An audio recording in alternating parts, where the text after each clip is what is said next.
Вечный праздник Кубы, южное тепло, буйные краски и зажигательная сальса.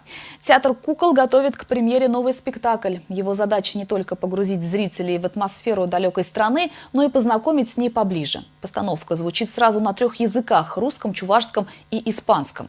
Чем еще собираются удивлять кукольники, узнавала Наталья Егорова.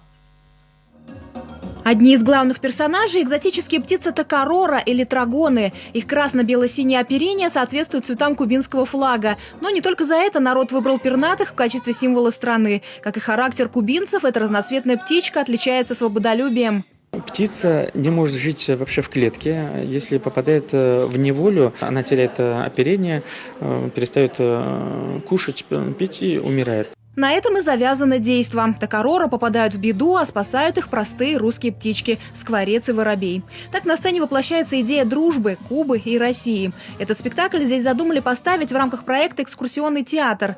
Кукольники хотят возродить традицию знакомить юных зрителей за кулисьем и при этом рассказывать им о других странах на сцене. Вот поэтому и появилась Куба.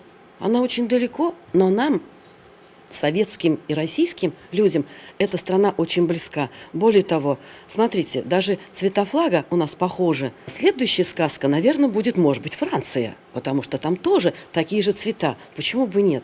Поэтому вот такая маленькая деталь, когда же соцветие наших флагов, и то дает возможность заинтересоваться быстрее. А там посмотрим. Может, мы весь земной шар обойдем нашими сказками. В спектакле звучат 3 языка. Ребята услышат незнакомые слова и тут же их перевод на русский и чувашский.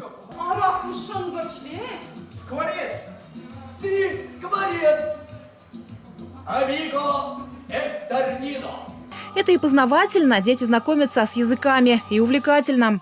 Для детей мы показываем еще географию, сколько стран нужно пролететь. Конечно, это в одну постановку все не включишь, но тем не менее некоторые моменты мы включили, то, что они могут понять, то, что это нужно долго лететь. И, конечно, если мы друзья, всегда должны выручать друг друга. Спектакль еще будет серьезно дорабатываться. Сейчас актеры берут уроки сальсы. Без этого яркого, энергичного танца представить Кубу невозможно. А в костюмерной вовсю придумывают, как создать на сцене полное ощущение присутствия на острове Свободы.